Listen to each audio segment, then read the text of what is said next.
Let's talk about call outcomes.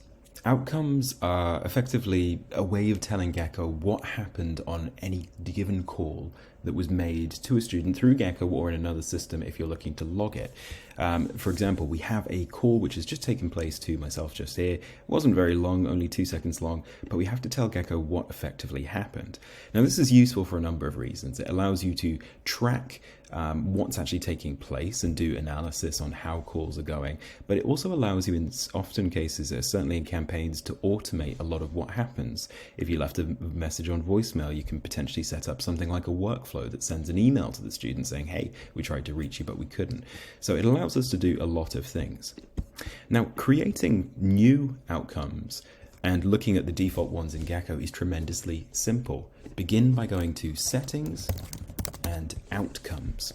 And here you'll see the 9 out-of-the-box outcomes which come with Gecko with a range of different names, what actually happens, what actions Gecko offers when they're selected, and which type of calls they refer to.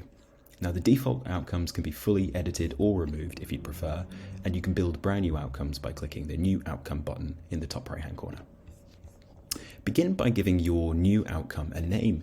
Now, we recommend that these be really descriptive. There's no limit to the number of outcomes you can have on the account or in individual campaigns. So imagine, for example, that we're running a campaign to try and get kids to come to our campus tour.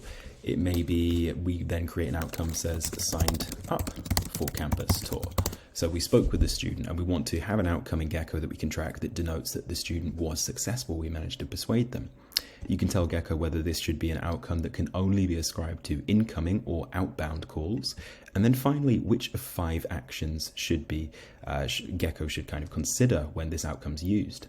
Complete can be a negative or a positive way of saying the purpose of the student in this campaign is now complete. So imagining we were doing something like a call campaign for students to try and get them to come back to school. If they said, I want to come back to school, you could have an outcome of complete. But likewise, if they said, I'm no longer planning on attending, you could also have the outcome of complete. It's maybe not the outcome you're looking for, but it's a way of saying we don't need to call them again. Their purpose in this campaign is done. They're complete. Other options, if you wish to keep them in a call campaign, are marking for call, so we want to call them again in the future, either inbound or outbound. Rescheduling, which gives you the option to pick a date and a time with the student, and you're not going to be able to call that student again until that time and date elapses. And also the ability to complete and remove consents, which is useful for if somebody says, hey, never call this number again. It's a good way of saying, okay, we'll mark you as complete in the campaign and we'll make sure that can't happen. The final decision you have is whether or not we should require a note from the agent. So when this outcome is used, are they mandated to leave a note giving a bit more context or not? When your outcomes are created, these can be added on an individual basis in any given call campaign. When you go to set this up, you have the Outcomes tab, and you can tell Gecko which of your many outcomes you would like to use and allow agents to use in this given campaign.